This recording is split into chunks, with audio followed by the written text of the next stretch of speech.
Hello! Luto tayo ng ibang version ng broccoli rice. Yan. Parang kumpleto na. Hindi mo na kailangan ulaman. Yun na. Siyempre, ayan, ang broccoli. Hindi, sineparate ko itong matigas. Nagprito ako ng itlog. Sinyap ko ng maliit din. May nakita akong talong. Isasama natin ng talong. Hiniwa ko lang din ng ganyan. Yan. Hindi kailangan ng maraming hipon, konti lang. Ayan, lagyan na natin siya ng butter. Lagyan natin yung kapirasong luya. Sunod natin ang ating bawang.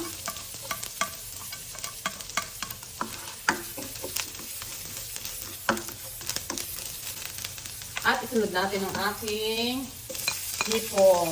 Yun.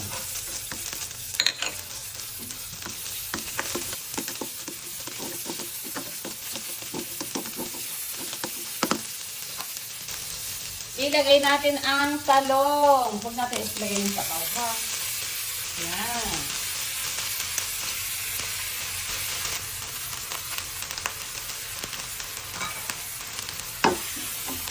Yan. So, takpan muna natin. 1, 2, 3, 1, 2, 3. Wow. Yan. Madali lang itong naluto kasi maliliit na siya.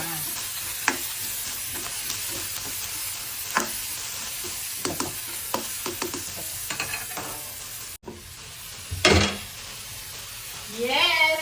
Malapit na. Naamoy ko na siya. Yan. Lagyan na natin yung itlog.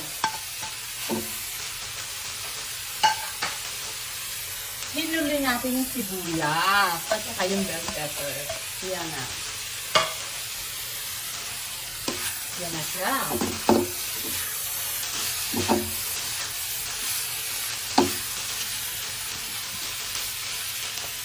Lagyan natin ng konting paminta. Konti lang. Yan na. Yes. Wow.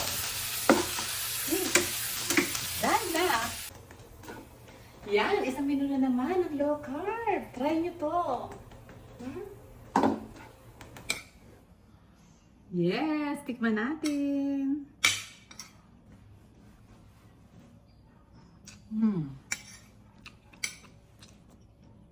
Kompleto na. Hindi na kailangan ng ulam.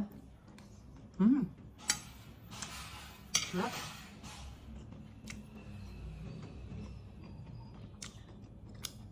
Ayan. Panibagong sarap na naman sa low carb. Try nyo po. Lagyan nyo ng talong. Di ba mahal yung yung broccoli? Lagyan nyo ng talong. Ano na yon? Okay siyang i-mix. Masarap. Try nyo. Thank you for watching. Bye.